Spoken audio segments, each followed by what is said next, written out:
Hello everyone, welcome to my YouTube channel. आज जो मैं आपसे टॉपिक डिस्कस करने वाला हूँ वो डिज़ाइन ऑफ कॉलम के बारे में। कॉलम की डिज़ाइन किस तरह से की जाती है ई टैब्स में और कौन कौन से स्टेप्स होते हैं। और डिज़ाइन करने के बाद फिर हम लोग उसकी रिज़ल्ट कैसे देखते हैं कि कॉलम फेल हो रहा है कि नहीं हो रहा है। अगर कॉलम फेल हो रहा है तो फिर उसमें क्या क्या प्रोविज़न है जिससे हम लोग कॉलम को फिर सेव करते हैं। ठीक है, तो बहुत सारी चीज़ हम लोग देखेंगे। तो हम लोग स्टार्ट करते हैं कॉलम। ओके, तो सबसे पहले आपको ये देखना है कि कॉलम जनरली जब भी आप ई टैब में कॉलम की जब डिज़ाइन करोगे, ठीक है, तो ये आपकी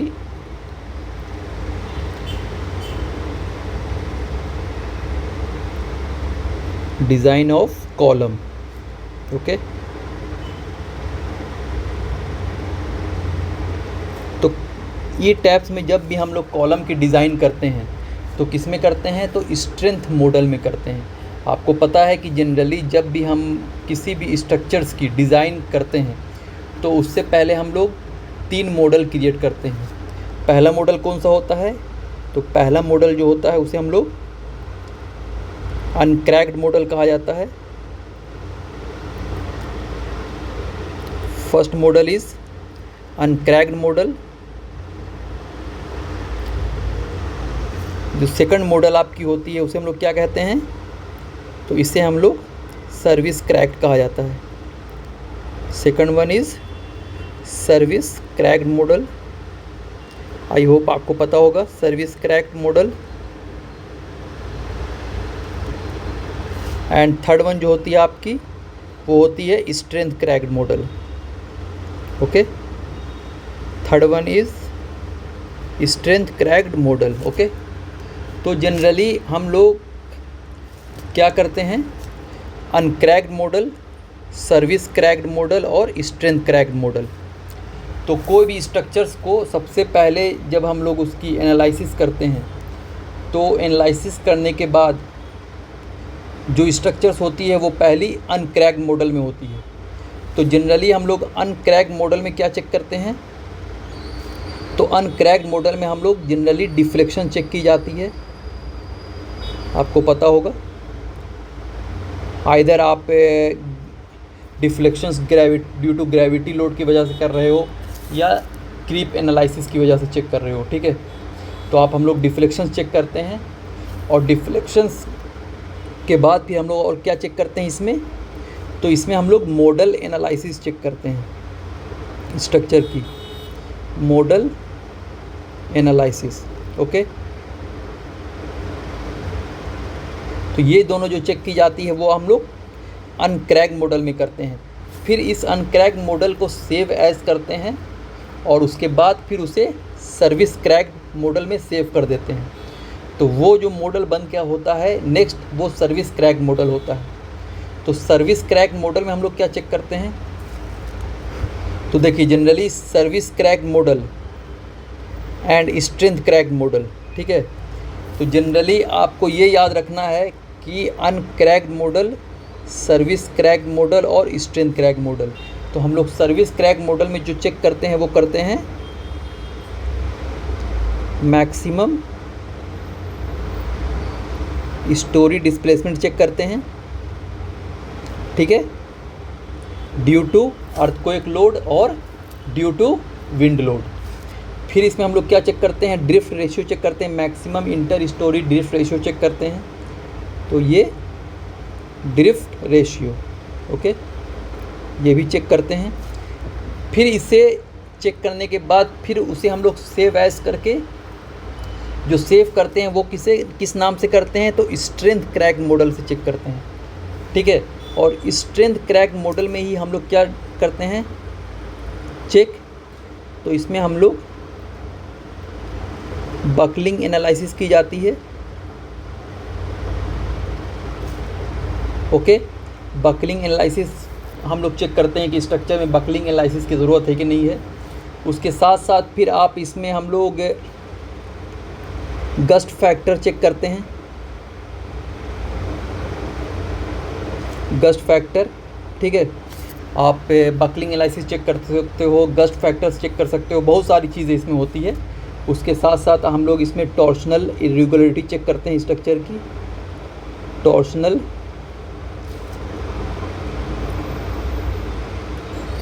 इरेगुलरिटी ये चेक की जाती है स्ट्रक्चर की। ओके, फिर हम लोग इसकी सॉफ्ट स्टोरी चेक करते हैं। ओके, तो जनरली जब स्ट्रेंथ क्रैक मॉडल में ये सब चेक कर लेते हैं, उसके बाद ही क्या होती है, डिज़ाइन शुरू होती है। तो वही है कि कॉलम की जनरली जो डिज़ाइन की जाती है वो स्ट्रेंथ क्रैक मॉडल में ही की जाती है। मतलब स्ट्रक्चर को जब हम लोग स्ट्रेंथ क्रैक मॉडल में सेव कर लेते हैं, उसके बाद ही हम लोग डिज़ाइन शुरू करते हैं। ठीक है, अब जनरली जब आप कॉलम की डिज़ाइन शुरू करोगे तो उसमें डिज़ाइन करने से पहले, मतलब वो कॉलम की डिज़ाइन हो, बीम की डिज़ाइन हो, स्लैब की डिज़ाइन हो, तो सबसे पहले याद रखना कि स्ट्रेंथ क्रैक मॉडल के बाद फिर हम लोग लोड कॉम्बिनेशंस प्रोवाइड करते हैं, और लोड कॉम्बिनेशंस के बाद फिर हम लोग स्टार्ट करते हैं डिज़ाइनिंग। ओके, तो चलो हम लोग मेन पॉइंट पर आते हैं, कॉलम की डिज़ाइन पर। ठीक है, तो सबसे पहले जब कॉलम की डिज़ाइन करोगे तो आपको minimum eccentricity of the column देखना पड़ता है। क्या देखना पड़ता है? तो minimum eccentricity of the column. Okay, minimum eccentricity of the column हम लोग देखते हैं। क्लियर? तो इसमें याद रखना कि minimum eccentricity of the column का जो फार्मूला होता है वो क्या होता है, तो वो L/500 plus B/30। Okay, it should not be less than 20 mm। First one हम लोग चेक करते हैं। सेकंड, मिनिमम इसेंट्रिसिटी में क्या होता है, L/500 plus D/30, it should not be less than 20 mm। Okay, अब बी और डी क्या है, देखो ये भी आप समझ लो। ये आपकी एक कॉलम है। कॉलम की जब आप मॉडलिंग करते हो तो कॉलम की साइज़ देते हो। जब ई टैप्स में आप मॉडलिंग करते हो कॉलम को, तो आपने दिया, सपोज दैट आपने दिया कॉलम की C 300/500। तो इसका मतलब क्या हुआ, ये जो 300 है वो क्या हो गया, तो ये ब्रेथ हो गया, और 500 क्या हो गया, डेप्थ हो गया। क्लियर? तो वही चीज़ यहाँ पर है, B and D. I hope आपको समझ में आ गया होगा। अब एक चीज़ आपको देखनी है, सपोज दैट एक नॉर्मल सा एक एग्ज़ाम्पल लो। ठीक है, ये एक आपकी कॉलम है। तो कॉलम में एक चीज़ याद रखना कि ये एक्सिस और एक ये एक्सिस होती है। ठीक है, तो ये जो एक्सिस होती है इसे हम लोग M2 कहते हैं, और ये जो एक्सिस होती है इसे हम लोग M3 कहते हैं। अब ये क्या है, तो देख लो। जनरली जो आपकी M2 होती है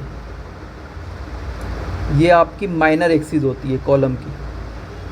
ओके, माइनर एक्सिस। और M3 जो होती है वो क्या होती है, तो ये आपकी मेजर एक्सिस होती है। ओके, अब देखो बहुत इम्पॉर्टेंट पॉइंट है ये, इस पॉइंट को ज़रूर याद रखना, बहुत हेल्पफुल होता है। अब आप कॉलम की आपने डिज़ाइन की ई टैप्स में, और कॉलम की डिज़ाइन करने के बाद अब हम लोग चेक करते हैं। तो इन केस अगर एक कॉलम यहाँ पर है, अब ये शो हो रहा फेल, तो इन केस बहुत तरह से शो करती है। अगर O/S रहा तो उस तरह से भी समझो कि कॉलम आपकी फेल हो रही है। तो उसमें हम लोग ई टैब्स में इंट्रैक्शंस में जाते हैं। एक ऑप्शंस आती है इंट्रैक्शंस। जब आप कॉलम पे क्लिक करोगे डबल क्लिक, तो नीचे में इंट्रैक्शंस एक ऑप्शन आता है ई टैब्स में। जब उस पर क्लिक करोगे, जो कॉलम फेल हो गई है उस पर क्लिक करोगे तो वो शो कर देगा आपको क्या चीज़, कि वो कॉलम किस वजह से फेल हुई है। आइदर वो माइनर एक्सिस में फेल हुई है या मेजर एक्सिस में फेल हुई है। ओके, तो अब पता कैसे चलेगा कि कौन माइनर एक्सिस में फेल हुआ है, कौन मेजर एक्सिस में फेल हुआ है? तो वो वैल्यूज़ आप देखोगे वहाँ पर। यहाँ पर सपोज दैट वहाँ पे दिया रहेगा M2 73 kilo newton metre and M3 that is 94 kilo newton metre. Okay, तो उस कंडीशंस में क्या करना है कि जो आपकी एक स्ट्रक्चर फेल हुई है वो मेजर एक्सिस में फेल हुआ है, तो उस कंडीशंस में उस कॉलम को आप कैसे सेव करोगे? तो याद रखना कि ये दोनों वैल्यू में जो वैल्यू गवर्न करेगी, गवर्न मतलब जिसकी वैल्यू ज़्यादा होगी, ठीक है, उसके अकॉर्डिंग ही हम लोग कॉलम में स्टिफनेस प्रोवाइड करेंगे। अब मेन चीज़ ये आता है कि कैसे प्रोवाइड करोगे, ठीक है। तो देखो, इन केस आपने देखा कि कॉलम कोई फेल हो गई है और फेल होने के बाद दोनों में से M2 एंड M3 दोनों में से सबसे ज़्यादा वैल्यू किसकी है? M3 की है। तो M3 मतलब क्या हो गया? This is major axis. तो याद रखना है आपको कि अगर कॉलम, इफ़, मैं इसको लिख दे रहा हूँ कि आपको याद रहेगा, ठीक है। इफ़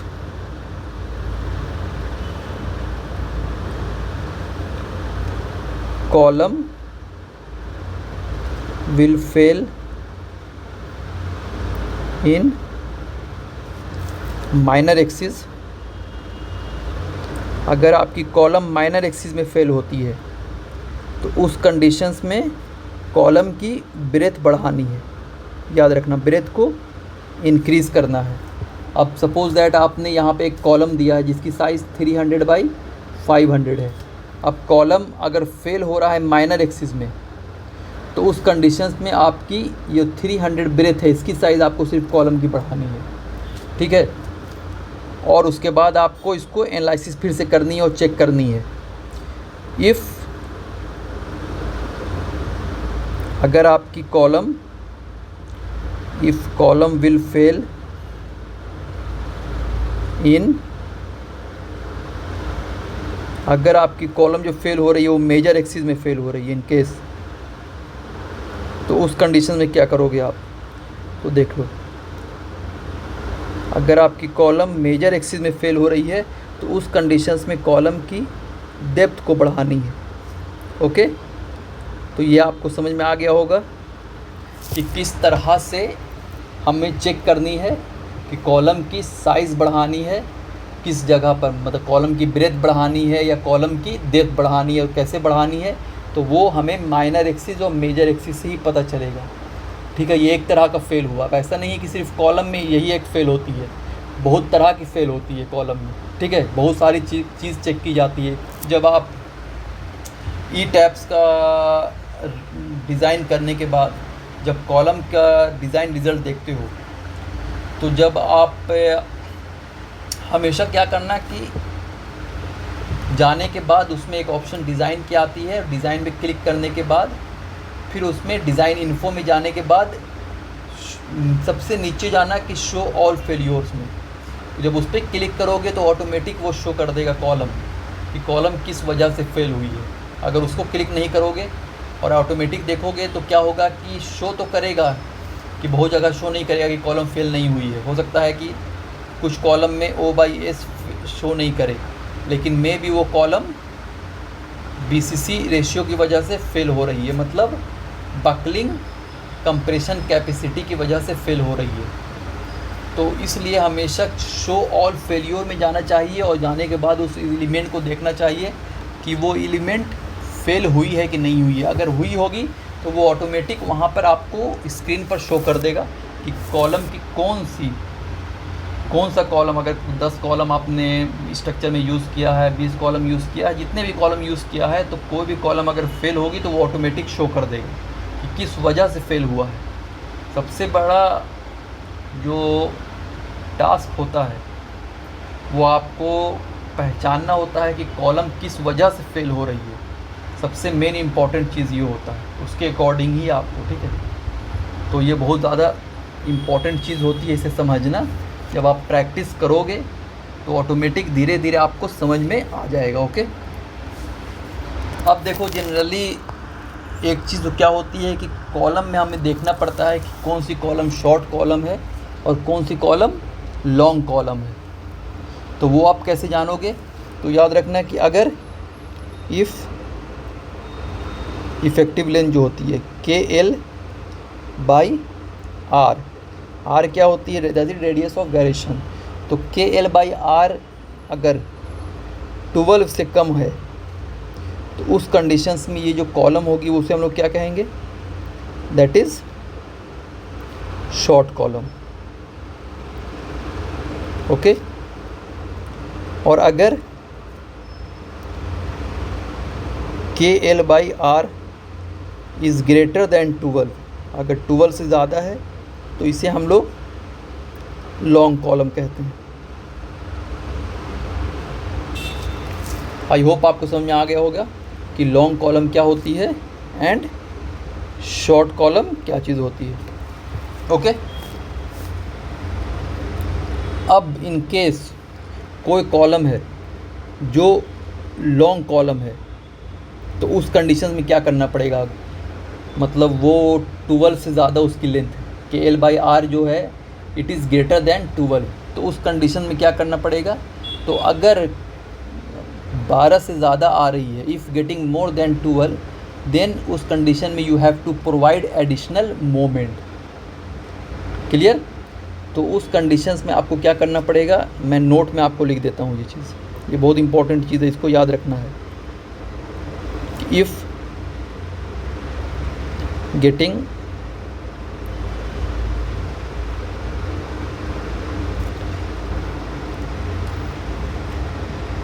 एक मिनट में दूसरा भी पेज ले लेते हैं, कहाँ चला गया हूँ।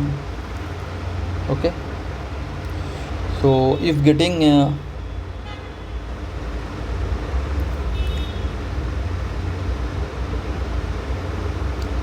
more than 12, then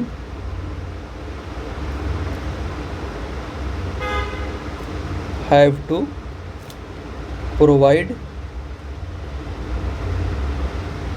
क्या प्रोवाइड करना पड़ेगा? Additional moment. उस कंडीशन में आपको कॉलम में क्या प्रोवाइड करना पड़ेगा? Additional moment. ओके, आई होप आपको समझ में आ गया होगा। अब एक क्वेश्चंस आपके माइंड में आना चाहिए या आ रहा है? अगर नहीं आ रहा है तो ये क्वेश्चंस माइंड में आना चाहिए। वो क्वेश्चंस क्या है कि अगर इन केस कोई कॉलम इस शेप में है, मतलब कोई आपकी कॉलम है जो 400/400 की, तो मतलब ये कॉलम कौन सी कॉलम हो गई? दैट इज़ स्क्वायर कॉलम हो गई।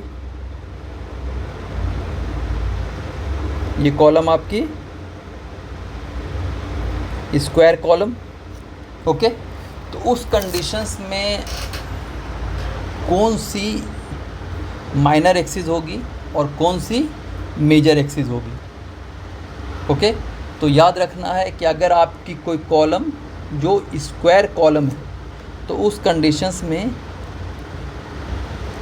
जो दोनों एक्सिस होती है वो क्या होती है? मेजर होती है, कोई माइनर नहीं होती है उसमें। ओके, इस तरह से देखो, ये आपकी कॉलम है,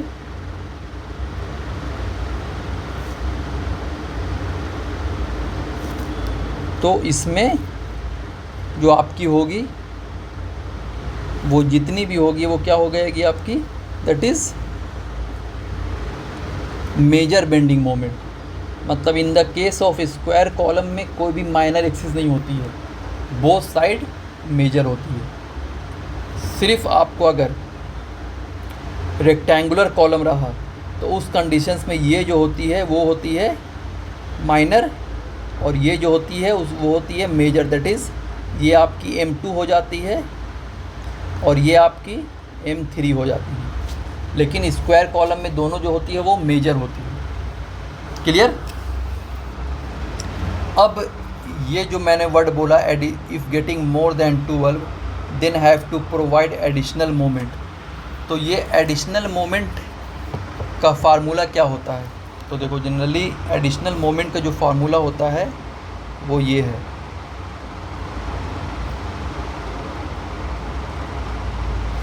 एडिशनल मोमेंट। तो एडिशनल मोमेंट का जो फार्मूला होता है वो देखो, दो एक्सिस में, एक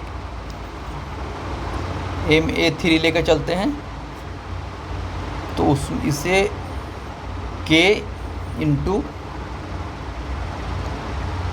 PU axial load depth divided by that is 2000 into I33 divided by D का होल स्क्वायर। ये कोड में भी दिया हुआ है फार्मूला, आप देख सकते हो। तो ये एडिशनल मोमेंट का फार्मूला होता है।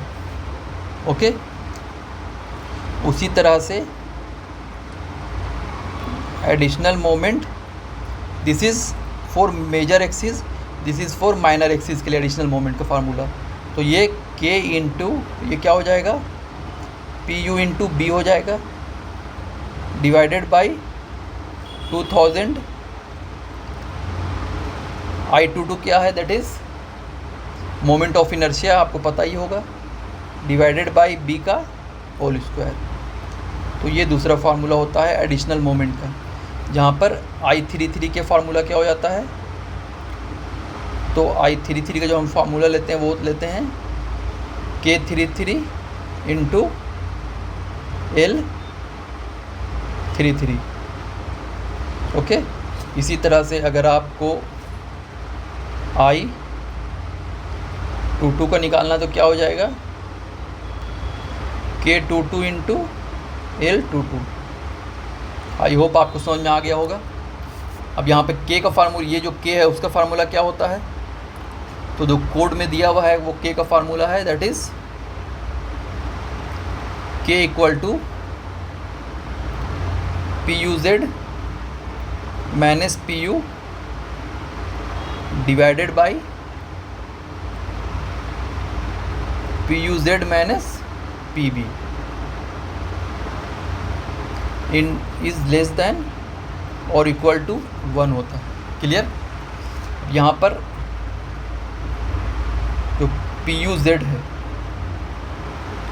इसका जो फार्मूला होता है, आई थिंक आपको याद भी होगा, दैट इज़ जो हम लोग निकालते हैं 0.45 into FCK into AC plus 0.67 into 0.75 होता है I think, plus 0.75 into F(y) into ASC। Okay, जहाँ पर FCK क्या है, that is grade of concrete, AC क्या है, AC जो आपकी है वो कॉन्क्रीट की एरिया हो जाएगी, कॉन्क्रीट एरिया। F(y) क्या है, that is grade of steel and grade of steel and ASC क्या है, that is area of steel. Okay, तो इस तरह से आप निकाल सकते हो। ओके, अब देखो एक चीज़ और है जो मैं आपको बताना चाह रहा हूँ कि कॉलम में कुछ क्राइटेरिया होती है कि इफ़ेक्टिव लेंथ हम लोग कैसे निकालते हैं कॉलम की। तो देखिए, कॉलम का आपने ये पढ़ा भी होगा जब आप इंजीनियरिंग कर रहे होंगे, बहुत सारे स्टूडेंट्स कर रहे भी होंगे और बहुत सारे स्टूडेंट्स कर भी चुके हैं। तो अगर मैं ये फार्मूला लिखूँगा तो मे भी आपको रिकॉल होना चाहिए। तो देखो, पहला है कि अगर बोथ एंड फिक्स्ड हुआ, जो क्राइटेरिया होती है कि अगर बोथ एंड फिक्स्ड,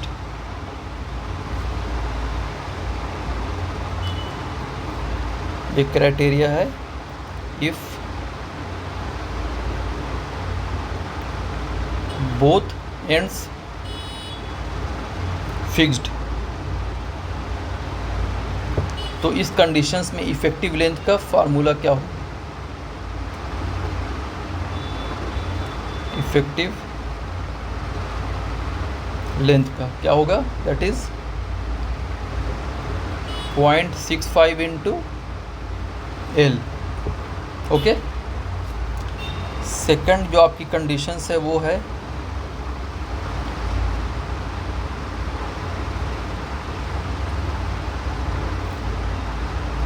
ये क्राइटेरिया है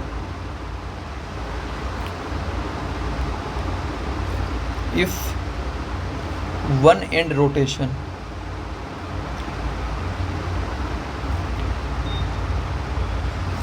अगर वन एंड रोटेशन में है, इफ वन एंड रोटेशन, तो उस कंडीशंस में जो इफेक्टिव लेंथ का होता है वो होता है डेट इज 0.80 इंटू एल। जहाँ पर ये क्या है, ये जो वैल्यू है वो किसकी है? दैट इज़ के की वैल्यू, याद रखना। ये जो वैल्यू है वो है के की वैल्यू। क्लियर? उसी तरह से तीसरा जो स्टेप्स होती है वो इस तरह से है।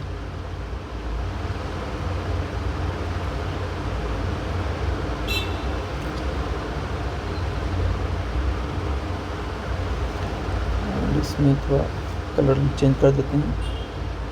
तो इसमें क्या है कि बोथ एंड रोटेशन है। पहला both end fixed, one end rotation that is here, and second case में both end rotation.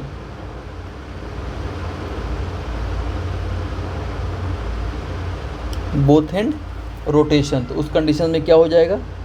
That is 1.00 into L, जहाँ पर ये के की वैल्यू है। ओके, आई होप आपको समझ में आ गया होगा कि अगर बोथ एंड फिक्स्ड हुआ तो उस कंडीशंस में जो हम लोग लेते हैं 0.65 इंटू एल लेकर चलते हैं। अगर वन एंड रोटेशन हुआ दैट इज़ 0.80 इंटू एल, और बोथ एंड रोटेशन हुआ तो 1 इंटू एल, जहाँ पर ये वैल्यू जो है वो के की वैल्यू है। ओके, तो आई होप आपको समझ में आ गया होगा कि जनरली इफ़ेक्टिव लेंथ हम लोग किस तरह से निकालते हैं, कैसे फाइंड आउट करते हैं। अब देखो, जनरली जब हम लोग कॉलम को देखते हैं तो कॉलम में जब ई टैब्स में आप कॉलम की डिज़ाइन करोगे तो कॉलम की डिज़ाइन करने के बाद क्या क्या चीज़ चेक की जाती है, तो वो बहुत इम्पॉर्टेंट होता है। ठीक है ना, उस चीज़ों को देखना। तो देखो, सबसे पहले जो हम लोग जो देखते हैं, जो डिज़ाइन जब आप कंप्लीट कर लोगे तो डिज़ाइन में जो पहला स्टेप हम लोग चेक करते हैं वो क्या करते हैं? इफ़ेक्टिव लेंथ फैक्टर, वो हम लोग चेक की जाती है। इफ़ेक्टिव लेंथ फैक्टर हम लोग चेक करते हैं। ओके ओके, तो इसमें जो इफ़ेक्टिव लेंथ फैक्टर, उसमें किसकी वैल्यू आप देखोगे? तो हम लोग के की वैल्यू देखते हैं ई टैब्स में। जब आप कॉलम की डिज़ाइन कंप्लीट कर लोगे ई टैब में, तो जो पहला चेक है वो हम लोग इफ़ेक्टिव लेंथ फैक्टर देखते हैं, जिसमें के की वैल्यू हम लोग चेक करते हैं। और ये जो के की वैल्यू होनी चाहिए वो it shall not be getting more then 1, मतलब के की वैल्यू जो होनी चाहिए वो it shall not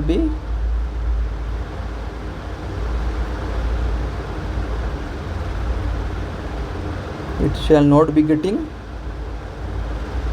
more than 1। Okay, तो उस कंडीशंस में हम लोग, अगर ये पहला क्राइटेरिया सेटिस्फाई हो गया तो फिर ओके है, फिर हम लोग नेक्स्ट स्टेप में पढ़ते हैं। क्लियर? अब एक चीज़ इन बिटवीन मैं एक चीज़ और आपको बताना चाह रहा हूँ, अभी मुझे रिकॉल हुआ है उस चीज़ों को, इसलिए मैं बता देना चाह रहा हूँ आपको कि जनरली जब हम लोग डिज़ाइन करते हैं तो उसमें मतलब generally some types of moment को हम लोग जनरली कंसीडर करते हैं, जिसमें हम लोग एक्सियल लोड को कंसीडर की जाती है, मिनिमम इसेंट्रिसिटी मोमेंट्स को कंसीडर की जाती है, सिलेंडरनेस को चेक की जाती है, मतलब एडिशनल मोमेंट को चेक करते हैं, इनिशियल मोमेंट्स को चेक करते हैं, सोए मोमेंट्स चेक करते हैं, ये सब जनरली चेक की जाती है। ओके, अब इफ़ेक्टिव लेंथ फैक्टर जब आपने कम चेक कर लिया तो सेकंड चेक क्या है आपका, तो देखो सेकंड चेक हम लोग जो डिज़ाइन चार्ट में आप जाओगे फ्लेक्सुरल डिटेल्स में, ठीक है, फ्लेक्सुरल डिटेल्स में आपको जाना है डिज़ाइन चार्ट में, इसमें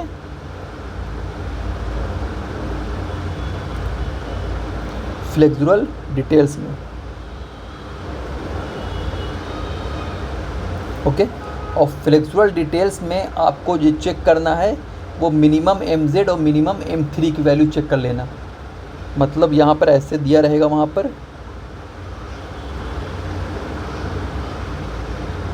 minimum mz and minimum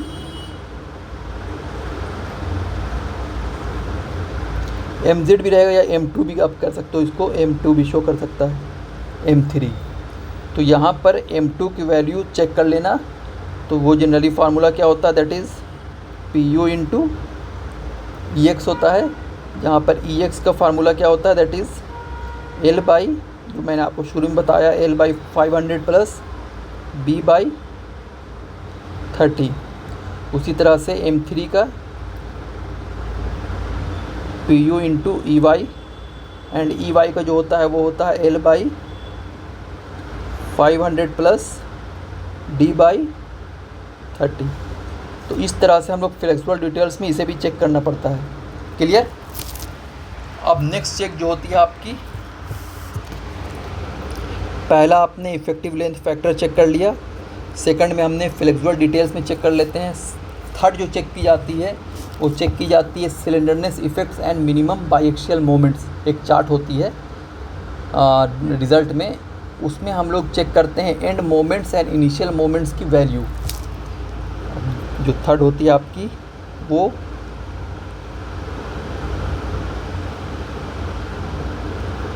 slenderness effects हम लोग देखते हैं and minimum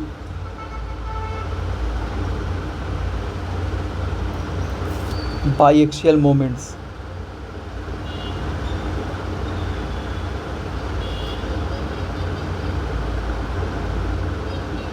okay, slenderness effects and minimum biaxial moments जो चार्ट में आप देखोगे, इसमें हम लोग चेक करते हैं एंड मोमेंट्स की वैल्यू।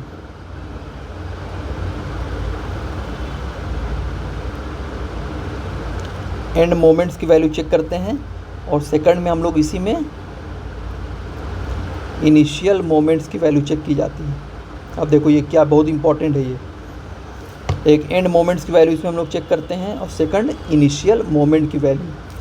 अब ये याद रखना है कि एंड मोमेंट्स में जितनी भी अगर वैल्यू आई, इन केस यहाँ पर वैल्यू आपकी आ रही है 100 किलो न्यूटन मीटर, तो एंड मोमेंट्स में जितनी वैल्यू आई इसका एटलीस्ट 40% वैल्यू जो होनी चाहिए वो इनिशियल मोमेंट में होनी ही चाहिए। मतलब यहाँ पे अगर 100 किलो न्यूटन मीटर है तो यहाँ पर एटलीस्ट 40 किलो न्यूटन मीटर होना चाहिए, तब हम समझेंगे हमारी डिज़ाइन सही है। ओके, तो ये थर्ड चेक हो गया आपका। आई होप आपको समझ में आ गया होगा कि किस तरह से हम लोग चेक करते हैं, ठीक है ना। अब देखो फोर्थ क्या है, फोर्थ उसी में है, एक एडिशनल मोमेंट चार्ट भी चेक की जाती है। उसी में एक चार्ट आती है नीचे की तरफ, दैट इज़, अब देखो कितने सारे चेक्स होते हैं कॉलम के लिए। फोर्थ में जो आती है आपकी, थोड़ा पेन को मैं ये कर लेता हूँ ना, थोड़ा ज़्यादा थिक हो गया है। फोर्थ में हम लोग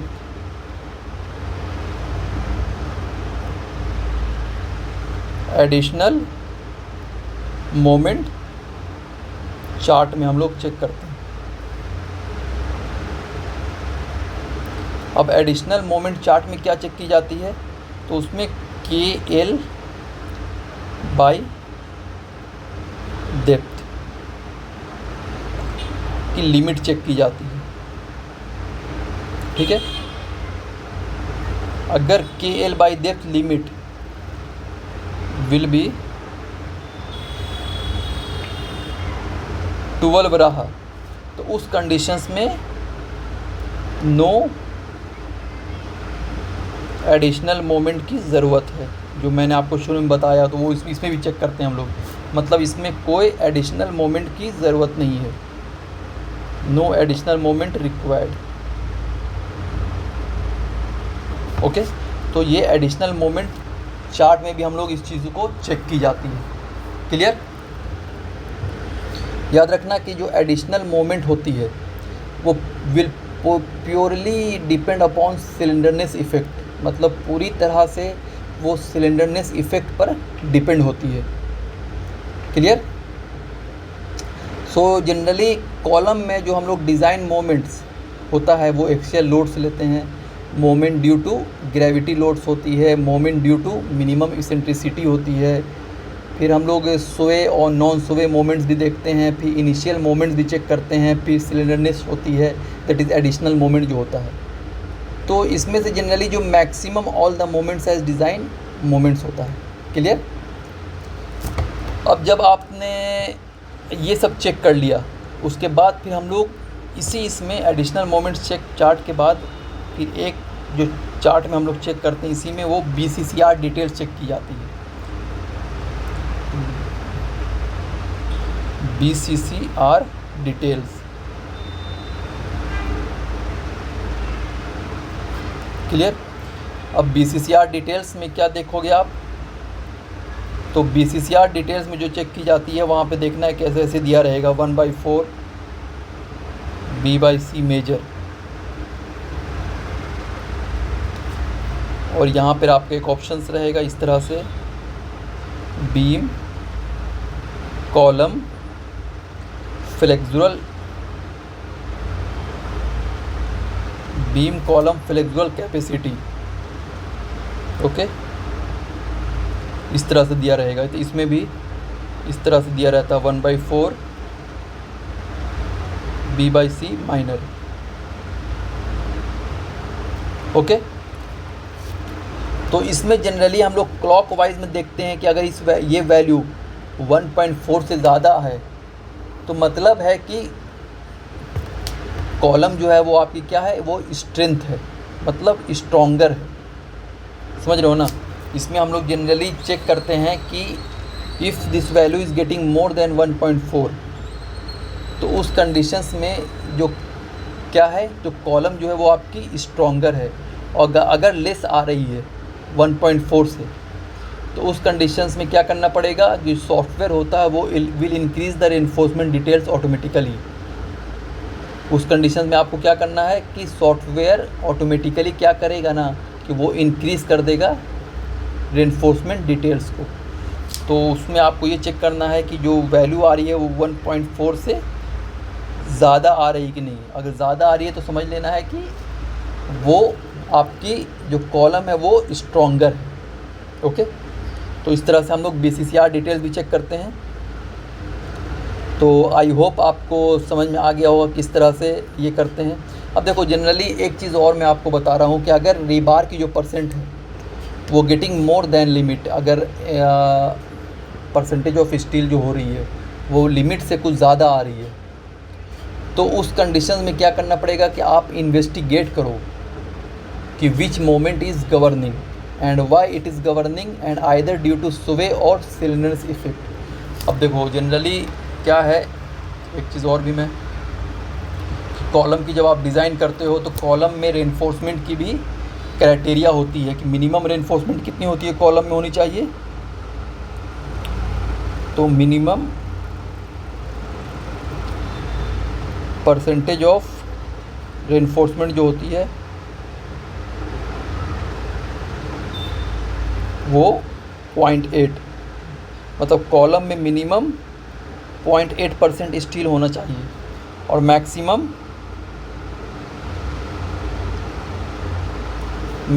जो रेनफोर्समेंट होती है दैट इज़ 4%। ओके, अब आपने कोई कॉलम डिज़ाइन किया, कॉलम को डिज़ाइन करने के बाद देख रहे हो कि वहाँ पे जो रेनफोर्समेंट डिटेल आती है उसमें, अब देखो एक चीज़ बहुत इंपॉर्टेंट है कि ये सब जो इतना चीज़ आपने चेक कर लिया है, अब चेक करने के बाद फिर आपको कॉलम में रीबार परसेंटेज भी चेक करना है कि कॉलम की, और देखना है कि ऐसा तो नहीं कि कोई कॉलम है, इन केस बहुत सारे कॉलम यहाँ पे दिए गए हैं, बहुत सारे कॉलम हैं, तो एक एक कॉलम को आपको चेक करना है कि किस कॉलम में परसेंटेज ऑफ स्टील ज़्यादा तो नहीं आ रहा है। ये तो नहीं ना कि ये कॉलम में परसेंटेज ऑफ स्टील 5% आ गया, तो ये फिर गलत है, ये कॉलम सेफ़ नहीं है। फिर इसको आपको फिर से क्या करना पड़ेगा, अब कॉलम में परसेंटेज ऑफ स्टील अगर ज़्यादा आ गया है तो उस कंडीशन में आप क्या करोगे, तो उसमें आप इन्वेस्टिगेट करना पड़ेगा कि विच मोमेंट इज़ गवर्निंग, कौन सी मोमेंट इस कॉलम में गवर्न हो रहा है और क्यों गवर्न हो रहा है, स्वे की वजह से हो रहा है या सिलेंडरनेस की वजह से हो रहा है, किस में हो रहा है। तो उस कंडीशंस में या तो आप कॉलम की साइज़ बढ़ाओगे, और साइज़ बढ़ा के हम लोग देखेंगे, क्योंकि जनरली क्या होती है कि जब परसेंटेज ऑफ स्टील ज़्यादा होती है कॉलम में, तो उस कंडीशन में उसको सेव करने के लिए हम लोग क्या करते हैं, तो जनरली कॉलम की साइज़ को हम लोग इंक्रीज़ करते हैं। कॉलम की जब साइज़ आप इंक्रीज़ करोगे तो ऑटोमेटिक क्या होगा, तो वो ऑटोमेटिक मतलब परसेंटेज ऑफ स्टील उसकी कम हो जाएगी। अंडरस्टूड? उम्मीद करते हैं कि आपको समझ में आ गया होगा, है ना। अब देखो, जब आप कॉलम की डिज़ाइन पूरी कंप्लीट कर लोगे तो उसके बाद फिर हम लोग उसमें कैसे चूज़ करेंगे कि कौन सी स्टील लेनी है, क्योंकि जब आप देखोगे कॉलम को ओपन करोगे तो उसमें बहुत सारी चीज़ें आती है, तो वो आपको जनरली माइंड में खुद से रखना है। वो बता रहा हूँ मैं, देखो जैसे जब आप कॉलम की डिज़ाइन करोगे तो उसमें आपको शेयर रेनफोर्समेंट की वैल्यू लेनी है। तो जब आप देखोगे चार्ट में तो दिया रहेगा शेयर की वैल्यू, 3-4 शेयर की वैल्यू दी रहेगी। Share design, share design column में क्या है, दैट इज़ ये कॉलम आपकी है।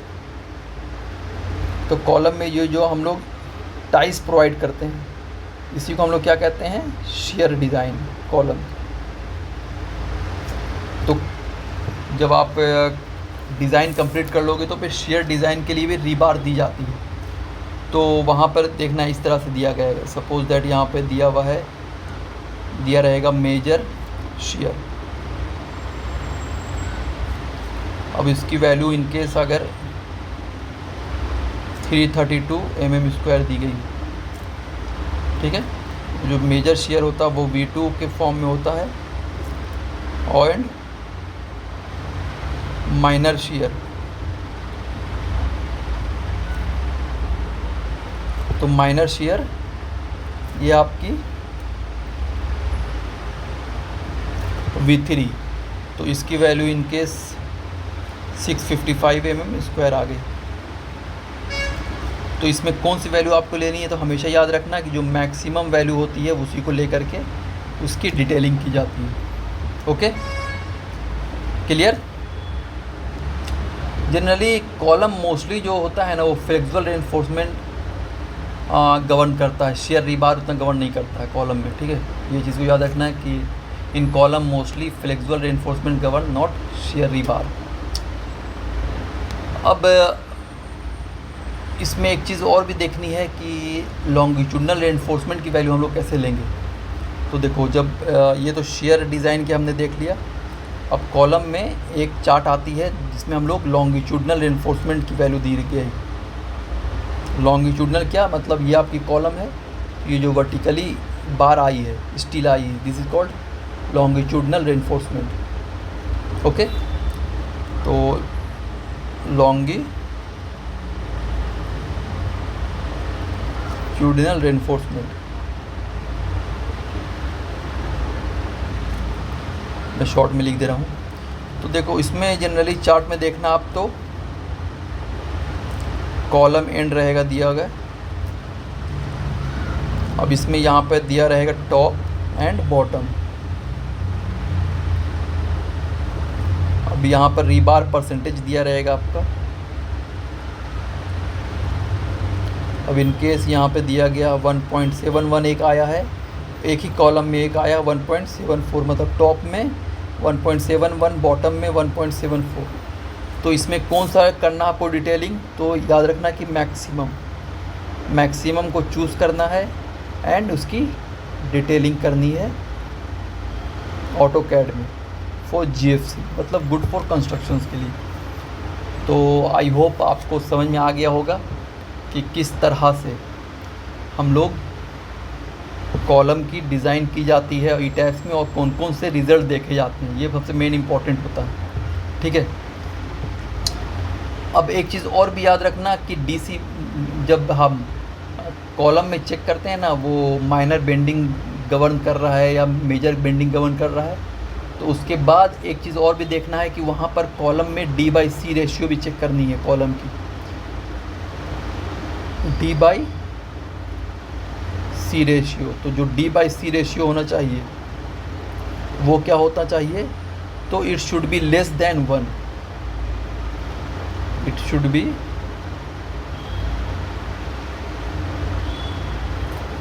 Less than 1।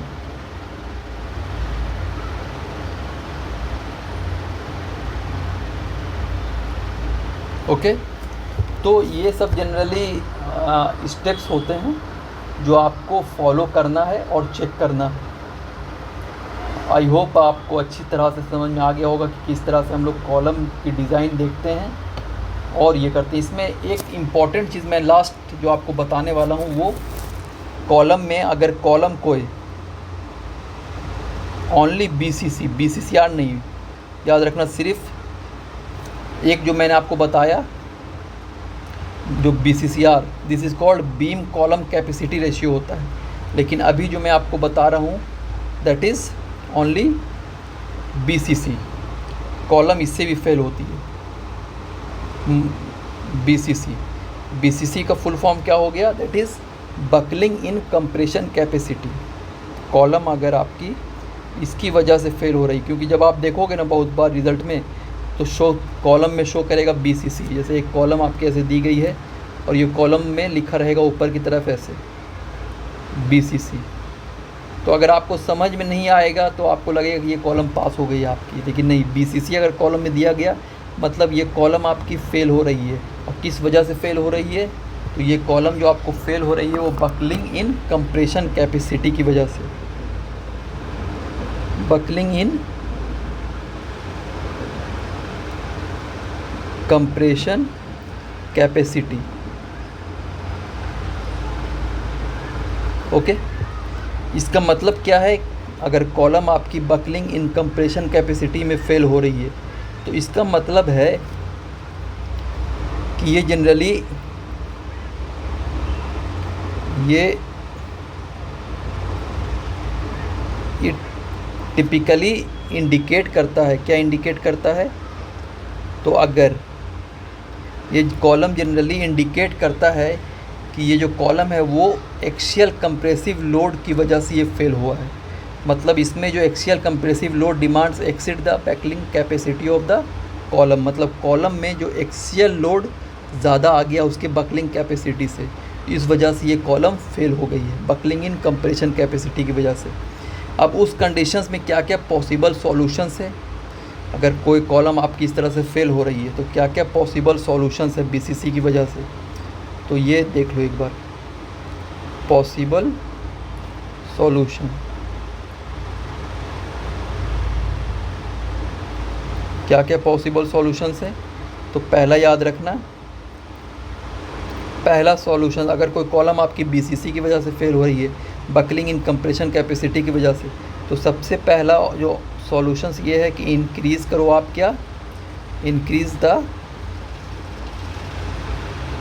Cross section size,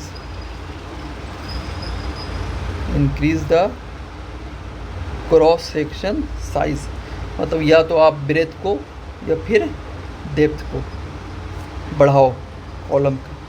पहला कंडीशंस। दूसरा कंडीशंस है कि हायर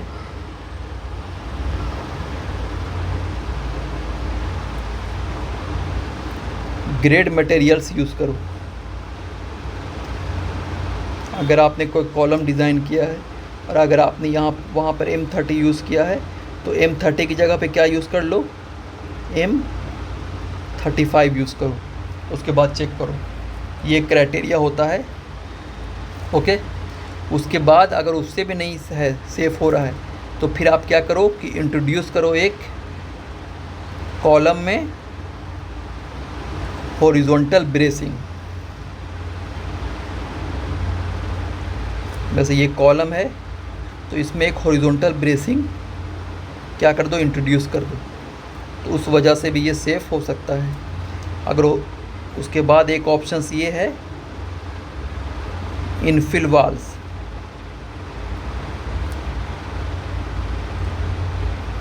इनफिल वाल इनफिल कर दो, मतलब एक कॉलम है, जैसे ये कॉलम है आपकी दी गई, ठीक है, तो इसके बीच में क्या कर दो, नीचे से पूरा वाल फिल कर दो, ब्रिक वाल, इस दोनों कॉलम के बीच में। तो इससे भी क्या होगी कि वो BCC में फेल नहीं करेगा। तो ये सब क्राइटेरिया होती है। लास्ट क्राइटेरिया क्या है, तो कन्फाइनमेंट रेनफोर्समेंट भी आप यूज़ कर सकते हो। कन्फाइनमेंट रेनफोर्समेंट, अब ये क्या होता है, तो देखो ये आपकी कॉलम है, यहाँ पे जो आपने टाइस प्रोवाइड किया है, ये टाइस, तो इसकी डिस्टेंस बहुत कम रखना है, मतलब 75 mm तक। देखो इस तरह से आप टाइस प्रोवाइड करो उस कॉलम में, तो this is called confinement reinforcement कहा जाता है। तो ये सब जनरली सॉल्यूशंस होता है कि अगर कॉलम आपकी बकलिंग इन कंप्रेशन कैपेसिटी की वजह से फेल हो रही है। तो आई होप आपको बहुत अच्छी तरह से समझ में आ गया होगा कि कॉलम की डिज़ाइन कैसे की जाती है, और मेन इंपॉर्टेंट चीज़ कि किस तरह से हम लोग E-टैप्स में उसके रिज़ल्ट को देखते हैं। क्योंकि देखो जनरली बहुत सारे लोग तो डिज़ाइन कर लेते हैं लेकिन बहुत अच्छी तरह से रिज़ल्ट को नहीं समझ पाता है कि रिज़ल्ट एग्जैक्ट क्या है, क्या नीड है स्ट्रक्चर्स की। मेन चीज़ ये इम्पोर्टेंट होता है। तो आज के लिए हम लोग इतना ही रहने देते हैं। नेक्स्ट लेक्चर्स में एक नए टॉपिक के साथ फिर हम लोग डिस्कस करेंगे। अगर हमारा वीडियो आपको पसंद आया हो तो काइंडली सब्सक्राइब कर देना और शेयर कर देना। Okay, thank you so much.